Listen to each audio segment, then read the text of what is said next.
शब्द, शब्द भेद तथा शब्द रचना। पाठ 5 शब्द एवं शब्द भेद। Words and there types. शब्द से तात्पर्य। विभिन्न ध्वनियों के मेल से बनी रचना शब्द कहलाती है। अब प्रश्न उठता है कि क्या किसी भी ध्वनि को किसी भी दूसरी ध्वनि के साथ मिला देने से शब्द बन सकता है? जैसे कटोरी शब्द में आई ध्वनियों का क्रम बदलकर हम कटोरी के अलावा टोकरी ट जमा ओ जमा क जमा अ जमा र जमा ई शब्द तो बना सकते हैं, परंतु रिकटो या टोरीक जैसे शब्द नहीं बना सकते, क्योंकि कटोरी तथा टोकरी शब्द तो हिंदी में अर्थवान है, जबकि रिकटो तथा टोरीक शब्दों का कोई अर्थ नहीं है। ये निरर्थक शब्द हैं। ध्वनियों का ऐसा मेल जिसका कोई निश्चित अर्थ होता है वही शब्द कहलाता है। अतः ध्यान रखिए, शब्द भाषा की अर्थवान या सार्थक इकाई है। शब्द की एक अन्य विशेषता और है, भाषा में शब्दों का प्रयोग स्वतंत्र रूप में किया जाता है। जब कोई शब्द वाक्य में प्रयुक्त होता है तो वह वाक्य रचना के नियमों में बंध जाता है, जबकि शब्द तो वाक्य से बाहर की इकाई है, इसीलिए यह स्वतंत्र है। अतः यह भी ध्यान रखिए, ध्वनियों का ऐसा समूह जो अर्थवान तथा स्वतंत्र होता है शब्द कहलाता है। शब्द भंडार। हर भाषा में न जाने कितने शब्द होते हैं और ये सभी शब्द एक ही प्रकार के नहीं होते। कुछ शब्द वस्तु, व्यक्ति, स्थान, भाव आदि के नाम, संज्ञा शब्द की सूचना देते हैं, जैसे कुर्सी, मेज, मोहन, सोहन, आगरा, दिल्ली, अच्छाई, बुराई आदि। कुछ शब्द अन्य शब्दों की विशेषता बताने वाले विशेषण शब्द होते हैं, जैसे छोटा, बड़ा, ऊंचा, नीचा, काला, सफेद, सुंदर, असुंदर आदि। कुछ शब्द घटनाओं, क्रियाओं को बताने वाले क्रिया शब्द होते हैं, जैसे दौड़ना, चलना, खेलना, खाना, पीना, उठना, बैठना आदि। इस तरह हम कह सकते हैं कि भाषा में तरह तरह के शब्दों का भंडार होता है। शब्दों के भेद प्रभेद। शब्दों के वर्गीकरण के कुछ प्रमुख आधार हैं। उत्पत्ति या स्रोत के आधार पर, रचना के आधार पर, शब्द विकार के आधार पर, अर्थ के आधार पर। उत्पत्ति या स्रोत के आधार पर। स्रोत के आधार पर शब्दों के निम्नलिखित भेद किए जाते हैं। तत्सम शब्द। तत्सम शब्द का अर्थ है उसके संस्कृत के समान, अर्थात स्रोत भाषा संस्कृत के समान। हिंदी में अनेक शब्द संस्कृत से सीधे आए हैं और आज भी उसी रूप में प्रयुक्त किए जाते हैं। ऐसे शब्दों को तत्सम शब्द कहा जाता है। देखिए नीचे दिए गए उदाहरण। पाप, सर्प, अबला, किरण, विद्यालय। पिता, भव्य, मयूर, पुण्य, विद्यार्थी। क्रिया, माता, प्रकाश, स्वप्न, स्वास्थ्य। कर्म, मान, रवि, दिव्य, व्याकरण। तद्भव शब्द। तद्भव शब्द का अर्थ है उससे संस्कृत से विकसित हुए। ये शब्द संस्कृत के शब्दों से विकसित हुए हैं। इन शब्दों के रूप में अंतर आ गया है। देखिए उदाहरण।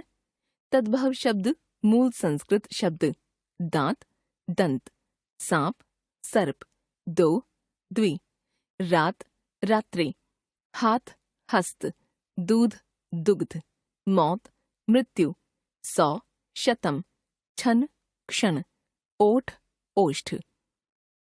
देशज शब्द या देसी शब्द। ये शब्द हिंदी की बोलियों या ग्रामीण अंचलों के प्रभाव से विकसित होकर आए हैं। इन शब्दों का स्रोत संस्कृत में नहीं मिलता। देशज शब्दों के कुछ उदाहरण देखिए। अटकल, सिलवट, लट्टू, खटिया, भोंपू। आगत या विदेशी शब्द। जो शब्द अरबी, फारसी, तुर्की, अंग्रेजी आदि भाषाओं से हिंदी में आए हैं वे आगत या विदेशी शब्द कहलाते हैं, जैसे अरबी, फारसी, तुर्की से आए शब्द अदालत, चाकू, कैंची, सरकार। कागज, जिला, संदूक, पनीर। कानून, बेगम, मसाला, पिस्ता। दफ्तर, जहाज, किशमिश, अफसोस।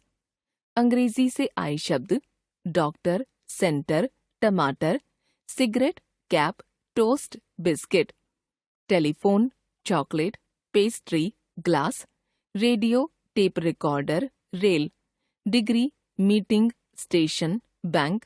Bench, sweater, party. College, TV, machine, paint, school, computer, tie.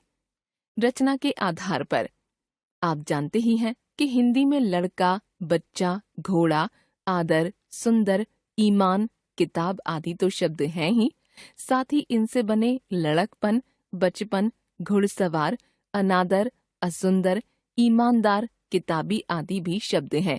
यद्यपि ये शब्द मूल शब्दों में शब्द, उपसर्ग या प्रत्यय जोड़कर बने हैं, जैसे घुड़सवार, घोड़ा जमा सवार, शब्द जमा शब्द। असुंदर, अ जमा सुंदर, उपसर्ग जमा शब्द। बचपन, बच्चा जमा पन, शब्द जमा प्रत्यय। शब्दों की रचना में अंतर होने के कारण हम इन शब्दों के दो भेद कर सकते हैं, मूल शब्द तथा यौगिक शब्द। मूल शब्द वे सरल शब्द जिनको और अधिक छोटे सार्थक खंडों में न बांटा जा सके, मूल शब्द कहलाते हैं। जैसे सुंदर शब्द के यदि हम खंड करेंगे, सुन जमा दर या सुंद जमा र, तो ये निरर्थक खंड होंगे। अतः सुंदर एक मूल शब्द है। अन्य उदाहरण देखिए, घर, चाय, दूध, मिठाई, दाल, चावल, घोड़ा, गाय आदि। यौगिक शब्द जो शब्द दो से अधिक शब्दों या इकाइयों के योग मेल से बनते हैं, वे यौगिक शब्द कहलाते हैं। यौगिक शब्दों के छोटे छोटे अर्थवान खंड किए जा सकते हैं, जैसे राज जमा महल, सु अच्छा जमा पुत्र, लड़का आदि। यौगिक शब्दों की रचना तीन तरह से हो सकती है, मूल शब्द जमा मूल शब्द, पत्र जमा वाहक, पत्रवाहक, राष्ट्र जमा पिता, राष्ट्रपिता, प्रधान जमा अध्यापक, प्रधानाध्यापक, धर्म जमा अर्थ, धर्मार्थ। उपसर्ग जमा मूल शब्द, अन जमा आदर, अनादर, बे जमा ईमान, बेईमान, वि जमा नाश, विनाश, दुर जमा दिन, दुर्दिन। मूल शब्द जमा प्रत्यय, शरीर जमा इक, शारीरिक, राष्ट्र जमा ईय, राष्ट्रीय, योग जमा इक, यौगिक, सुंदर जमा ता, सुंदरता। वस्तुतः कुछ यौगिक शब्द किसी विशिष्ट अर्थ का बोध कराने की वजह से योग रूढ़ शब्द कहलाते हैं, अर्थात ऐसे यौगिक शब्द जो साधारण अर्थ को छोड़कर किसी विशेष अर्थ को ग्रहण कर लेते हैं, उन यौगिक शब्दों को योग रूढ़ शब्द कहते हैं। शब्द रचना, यौगिक शब्द, अर्थ, रूढ़ अर्थ। विष जमा धर, विषधर, सांप शिव, सांप। हिम जमा आलय, हिमालय, बर्फ का घर, पर्वत विशेष, पर्वत विशेष। नील जमा कंठ, नीलकंठ, एक पक्षी, शिव, शिव। शब्द विकार के आधार पर वाक्यों में जब शब्दों का प्रयोग किया जाता है, तब कुछ शब्दों के रूप में प्रत्यय आदि जुड़ जाने के कारण कुछ परिवर्तन आ जाता है। जैसे लड़का शब्द के लड़के, लड़कों आदि रूप मिलते हैं, या मैं सर्वनाम के मेरा, मुझे, मुझको आदि रूप वाक्य में प्रयुक्त होते हैं। परंतु कुछ शब्द ऐसे भी होते हैं जो वाक्य में प्रयुक्त होकर भी उसी रूप में बने रहते हैं, अर्थात उनमें कभी कोई प्रत्यय नहीं लगता, इसलिए उनके रूप में कोई परिवर्तन भी नहीं होता। प्रत्यय आदि लगने के कारण होने वाले रूप परिवर्तन को ही व्याकरण में शब्द विकार कहा जाता है। शब्द विकार के आधार पर हम शब्दों को दो वर्गों में बांट सकते हैं, विकारी शब्द, अविकारी शब्द। विकारी शब्द वाक्य में प्रयुक्त होने पर जिन शब्दों में रूप परिवर्तन या शब्द विकार होता है, वे विकारी शब्द कहलाते हैं। भाषा में संज्ञा, सर्वनाम, विशेषण तथा क्रिया ऐसे शब्द वर्ग हैं जिनमें वचन, लिंग, विभक्ति, काल, वाच्य आदि के प्रत्यय लग जाने से रूप परिवर्तन होता है। जैसे मूल शब्द विकारी रूप, संज्ञा बच्चा, बच्चे ने, बच्चों, बच्चों को, सर्वनाम वह, उसे, उसको, उससे, विशेषण छोटा, छोटे, छोटी। क्रिया करना, करे, करो, करें, किया, करूं आदि। अविकारी शब्द वाक्य में प्रयुक्त होते समय जिन शब्दों के रूप में कोई विकार नहीं होता, अर्थात जो शब्द अपने मूल रूप में ही बने रहते हैं, वे अविकारी शब्द कहलाते हैं। अविकारी शब्दों के अंतर्गत क्रिया विशेषण, संबंध बोधक, समुच्चय बोधक तथा विस्मयादि बोधक आते हैं। देखिए कुछ उदाहरण। क्रिया विशेषण यहाँ, वहाँ, कल, आज, धीरे आदि। संबंध बोधक से पहले, के साथ, से दूर आदि। समुच्चय बोधक या, अथवा, परंतु आदि। विस्मयादि बोधक अरे, हाय, उफ आदि। अर्थ के आधार पर शब्दों के निम्नलिखित प्रमुख भेद किए जाते हैं।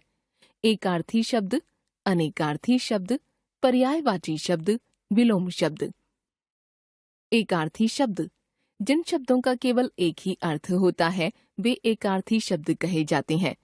इस कोटि में व्यक्तिवाचक संज्ञा शब्द ही आते हैं, जैसे जर्मन, अंग्रेजी, आगरा, दिल्ली, जॉन, मीरा, जनवरी आदि। अनेकार्थी शब्द जिन शब्दों के एक से अधिक अर्थ होते हैं, वे अनेकार्थी शब्द कहलाते हैं, जैसे शब्द अनेक अर्थ। अर्थ धन, अभिप्राय, पत्र, चिट्ठी, पत्ता, कर, किरण, टैक्स, जड़, मूर्ख, पेड़ की जड़, मित्र, दोस्त, सूर्य, बस, वाहन, पर्याप्त, हार, पराजय, गले का हार, जलज, कमल, शंख, मछली। पर्यायवाची शब्द ऐसे शब्द जिनका अर्थ लगभग समान होता है, पर्यायवाची शब्द कहलाते हैं, जैसे शब्द पर्यायवाची शब्द पानी, जल, नीर, वारी, समुद्र, जलधि, नीरधि, वारिधि, पहाड़, पर्वत, शैल, भूधर, कमल, जलज, नीरज, वारिज, फूल, पुष्प, कुसुम, सुमन, भगवान, ईश्वर, परमात्मा, प्रभु, बादल, जलद, नीरद, वारिद, आग, अग्नि, अनल, वहनी।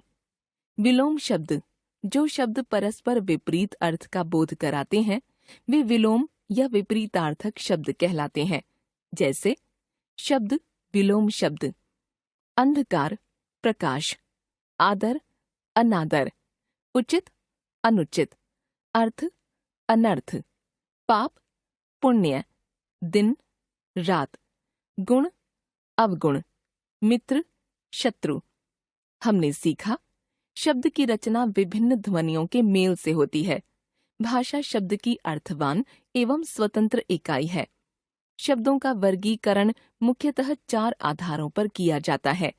ये हैं स्रोत के आधार पर, रचना के आधार पर, शब्द विकार के आधार पर तथा अर्थ के आधार पर। स्रोत के आधार पर शब्दों के भेद हैं तत्सम, तद्भव, देशज और आगत। रचना के आधार पर शब्दों के भेद हैं मूल तथा यौगिक। विकार के आधार पर शब्दों के भेद हैं विकारी तथा अविकारी। अर्थ के आधार पर शब्दों के प्रमुख भेद हैं एकार्थी, अनेकार्थी, पर्यायवाची तथा विलोम।